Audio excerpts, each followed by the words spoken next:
साथियों 1247 के online platform पे आज केमिस्ट्री का एक आप बहुत ही शानदार प्रश्न सीखेंगे जो आप 2026 में एग्जामिनेशन में शामिल होने जा रहे हैं। कहीं न कहीं आपको हेल्प करेगा और आपके लिए बहुत ही लाभदायक साबित होगा। देखिए प्रश्न क्या है कि संयोजी इलेक्ट्रॉन क्या है। तो आप क्या बोलेंगे संयोजी इलेक्ट्रॉन क्या है कि किसी भी तत्व के परमाणु के अंतिम कक्षा में उपस्थित इलेक्ट्रॉन को संयोजी इलेक्ट्रॉन कहते हैं। सबसे बाहरी कक्षा में उपस्थित इलेक्ट्रॉन को संयोजी इलेक्ट्रॉन कहते हैं। यहाँ आप देखेंगे तो सोडियम को अगर बांटा जाए 11 इलेक्ट्रॉन को तो 2 8 1 यानी सोडियम में संयोजी इलेक्ट्रॉन की संख्या कितनी है 1। पोटेशियम को बांटा जाए तो 2 8 8 1 ये बांटने आता है 1 है इसमें। कैल्शियम को बांटा जाए तो 2 8 8 2 ये भी 2 हो जाएगा। कार्बन को परमाणु संख्या कार्बन का 6 होता है तो 2 और 4 यानी संयोजी इलेक्ट्रॉन की संख्या 4। मैग्नीशियम में कितना होगा तो 2 8 2 होगा। क्लोरीन की बात करें तो 2 8 7 होगा।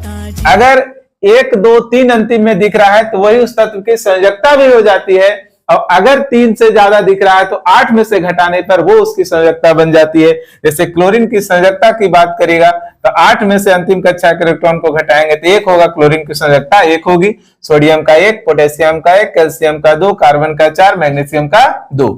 इस पे बिंदु संरचना पूछता है आपसे कि सोडियम का बिंदु संरचना तो 1 संयोजी इलेक्ट्रॉन है तो बिंदु 1 देंगे, यहाँ भी 1 देंगे, इसमें 2 देंगे। कार्बन में 4 बिंदु देंगे क्योंकि संयोजी इलेक्ट्रॉन की संख्या 4 है। मैग्नीशियम में 2 देंगे। क्लोरीन में कितना देंगे 7 देंगे। 2 2 4 2 6 और 1 7। इस तरह के और भी प्रश्न आप देखना चाहते हैं तो 1247 के ऑनलाइन प्लेटफॉर्म से जुड़े और अपने तैयारी को बेहतर बनाएं।